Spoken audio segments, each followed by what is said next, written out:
नमस्कार, मैं रवीश कुमार। अगर सीबीआई सत्यपाल मलिक के लगाए आरोपों का संज्ञान ले रही है तो भारत के प्रधानमंत्री नरेंद्र मोदी उन्हीं सत्यपाल मलिक के लगाए आरोपों का जवाब क्यों नहीं दे रहे हैं। मेरे हाथ में दैनिक भास्कर की एक रिपोर्ट है। यह रिपोर्ट 17 फरवरी 2019 को इस अखबार के पहले पन्ने पर छपी है। इसमें तो यही लिखा है कि जवानों को विमान से श्रीनगर भेजने का प्रस्ताव गृह मंत्रालय में 4 महीने से अटका और अंत में विमान नहीं दिया गया। जवानों को सड़क मार्ग से ले जाया गया और आतंकी साजिश कामयाब हो जाती है। क्या सरकार इस खबर पर भी चुप रह जाएगी? हम आज के वीडियो में उस समय उठे इन सवालों पर बात करेंगे जो उठने से पहले ही दबा दिए गए थे, और इस पर भी बात करेंगे कि पुलवामा पर शरद पवार के बयान को गोदी मीडिया ने कैसे गायब कर दिया। इसलिए फरवरी 2019 में दैनिक भास्कर और द क्विंट में छपी खबर की बात बहुत जरूरी है। इन दोनों में छपी खबरें तमाम प्रोपेगेंडा को ध्वस्त कर देती हैं कि सत्यपाल मलिक ने किसी राजनीतिक मकसद से आरोप लगाया होगा। सीबीआई ने सत्यपाल मलिक को बुला लिया है, लेकिन वहां तो सवाल भ्रष्टाचार के आरोपों को लेकर होगा। मगर सत्यपाल मलिक ने जवानों को 5 विमान नहीं देने और उल्टा उन्हें ही चुप रहने का जो आरोप लगाया है, उस पर प्रधानमंत्री मोदी कब बोलेंगे? प्रधानमंत्री तो सीबीआई की बहुत तारीफ कर रहे थे।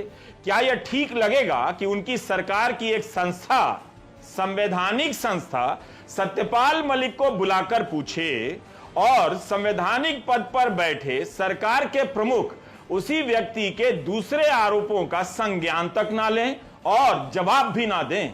यह 17 फरवरी 2019 का दैनिक भास्कर का पहला पन्ना है।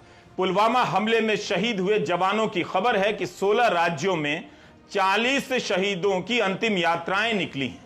मगर इसी के फ्रंट पेज पर उतनी ही प्रमुखता से दाहिनी तरफ यह खबर छपी है। ध्यान से देखिए कि जवानों को विमान से श्रीनगर भेजने का प्रस्ताव गृह मंत्रालय में 4 महीने से अटका। यह खबर हेमंत अत्री के नाम से छपी है। सत्यपाल मलिक ने करण थापर से कहा कि अगर 5 विमान मिल जाते तो आतंकी साजिश कामयाब नहीं होती। उन्हें उस वक्त सीआरपीएफ के लोगों ने बताया था। इससे पहले यह बात किसी तरह से मैनेज कर ली जाए और उस वक्त से जुड़े अधिकारियों को सामने लाकर यह बुलवाना शुरू कर दिया जाए कि सत्यपाल मलिक गलत बोल रहे हैं। आपको यह खबर देखनी चाहिए जो दैनिक भास्कर में 17 फरवरी 2019 के दिन छपी है।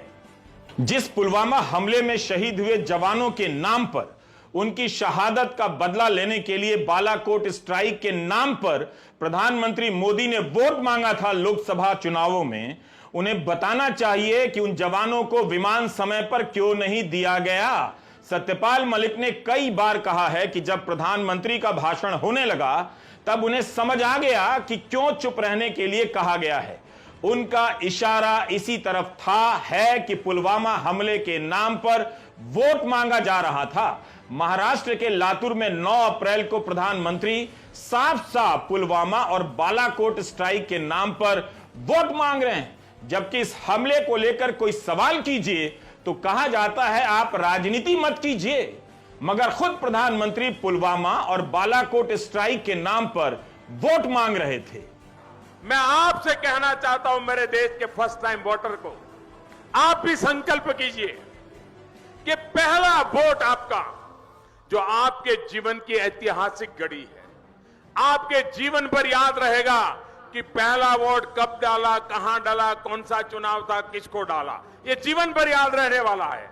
हर किसी को पहली घटना याद रहती है। मैं जरा कहना चाहता हूं मेरे फर्स्ट टाइम वोटरों को, क्या आपका पहला वोट पाकिस्तान के बालाकोट में एयर स्ट्राइक करने वाले वीर जवानों के नाम समर्पित हो सकता है क्या? मैं मेरे फर्स्ट टाइम वोटर से कहना चाहता हूं कि आपका पहला वोट पुलवामा में जो वीर शहीद हुए, उन वीर शहीदों के नाम आपका वोट समर्पित हो सकता है क्या? बताइए, फर्स्ट टाइम वोटर को टारगेट किया जाने लगा कि आप वोट दीजिए पुलवामा में शहीद हुए जवानों के नाम पर। उन्हीं फर्स्ट टाइम वोटरों को अब प्रधानमंत्री मोदी से सवाल करना चाहिए कि ये जवान क्यों शहीद हुए। क्या अगर उनकी सरकार ने 5 विमान समय पर दे दिए होते तो जवानों की मौत होती? इनके नाम पर वोट क्यों मांग रहे हैं? इसलिए हमारा यह सवाल वाजिब है कि अगर सीबीआई सत्यपाल मलिक को बुलाकर पूछने वाली है, तो प्रधानमंत्री को उनके लगाए इन आरोपों का भी जवाब देना चाहिए। अब हम आपको हेमंत अत्री की उस खबर को पढ़कर बताने जा रहे हैं कि इसमें लिखा क्या है। इस खबर की एक एक पंक्ति को ध्यान से सुनिएगा। हेडिंग है, जवानों का विमान से श्रीनगर भेजने का प्रस्ताव 4 माह से गृह मंत्रालय में अटका। हेमंत अत्री लिखते हैं कि बर्फबारी के कारण जम्मू में फंसे सीआरपीएफ के जवानों को हवाई मार्ग से श्रीनगर पहुंचाने की मंजूरी मांगी गई थी।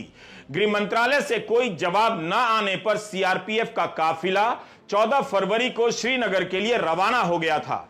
कश्मीर में तैनात अर्धसैनिक बलों के आने जाने के लिए 1 जनवरी 2018 को दिल्ली श्रीनगर हवाई सेवा शुरू की गई थी, लेकिन 31 जुलाई 2018 को इसे बंद कर दिया गया। हैरानी की बात यह है कि 1 जनवरी से हवाई सुविधा शुरू करने के आदेश की चिट्ठी 11 अप्रैल को जारी कर दी गई थी।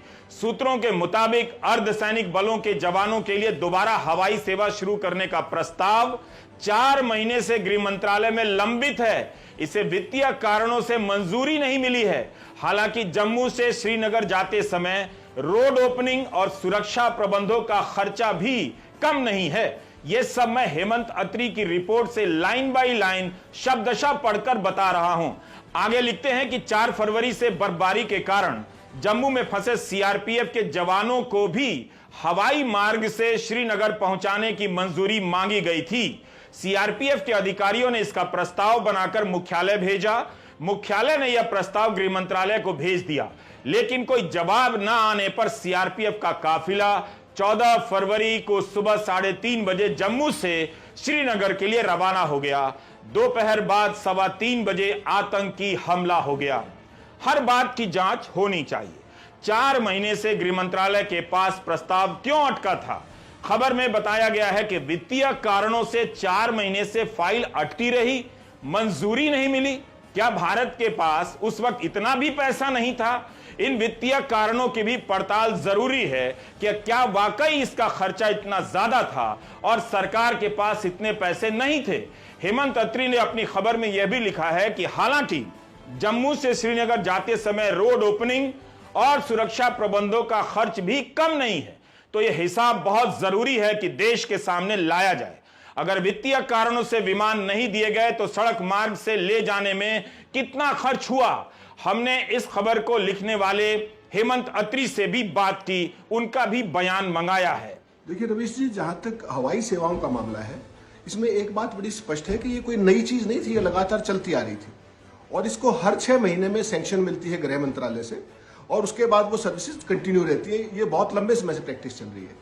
इस पर्टिकुलर केस में क्या हुआ, 1 जनवरी 2018 से 30 जून तक की सैंक्शन दी गई थी हवाई सेवा चलाने के लिए, सैनिकों के लिए, स्पेशली सीआरपीएफ के लिए। हुआ क्या कि इसकी सैंक्शन भी 11 अप्रैल 2018 को आया और 31 जुलाई तक की ये सैंक्शन थी। उसके बाद वो सैंक्शन खत्म हो गई। अब उसके बाद की जो स्थिति है वो बड़ी एक तरीके से कहिए, जो ब्यूरोक्रेसी है जो गृह मंत्रालय के अंदर बैठी है या डिफेंस मिनिस्ट्री के अंदर बैठी है, उसकी मानसिकता पे तरस आएगा आपको जब ये कहानी सुनेंगे आप। हुआ क्या कि इन्होंने अक्टूबर नवंबर में दोबारा से लगातार कम्युनिकेशन हो रहा था गृह मंत्रालय से कि आप हमें ये सैंक्शन बढ़ाइए, क्योंकि हर 6 महीने में रूटीन में होती है, सैंक्शन एक्सटेंड हो जाती है, 6-6 महीने की ये होती है। अब फरवरी में 4 फरवरी को फिर चिट्ठी लिखी जाती है, क्योंकि जो जम्मू का ट्रांजिट कैंप था वहां सीआरपीएफ के 2500 से ऊपर जवान इकट्ठे हो गए थे। लगातार बर्फबारी हो रही थी और कॉन्वॉय मूव नहीं कर पा रहे थे टुवर्ड श्रीनगर। हेडक्वार्टर ने वो जो था, जो उनका प्रपोजल था, वो गृह मंत्रालय को भेज दिया और उसके ऊपर कोई जवाब नहीं आया किसी भी तरीके का। उसके बाद मजबूर होकर के 14 फरवरी को ये जो कॉन्वॉय था वो सुबह 3:30 बजे जम्मू से चलता है श्रीनगर के लिए और 3:15 बजे लिथोपुरा ये जगह है, लिथोपुरा के अंदर वो विस्फोट होता है और वो आत्मघाती हमले में जिसमें ये जवान हमारे 40 जवान शहीद हो जाते हैं। इसमें रवीश जी सवाल बहुत गहरे हैं और गंभीर हैं। पहला तो यह है कि हर 6 महीने में रूटीन में सैंक्शन जो मिलनी चाहिए एक्सटेंशन की, वो इस केस में क्यों नहीं मिली, पहली बात। हेमंत अत्री भास्कर में छपी अपनी खबर के बारे में बता रहे थे कि किस तरह जो काम रूटीन में होना था वो काम बार बार पत्र लिखने के बाद भी नहीं हुआ। विमान देने की मांग मंजूर नहीं हुई, इसलिए जरूरी हो जाता है कि इस मामले की जांच हो, बल्कि अब तक जांच की रिपोर्ट सामने आ जानी चाहिए थी। 2019 की यह घटना है। सीआरपीएफ के आला अफसरों ने गृह मंत्रालय के जवाब का इंतजार किया।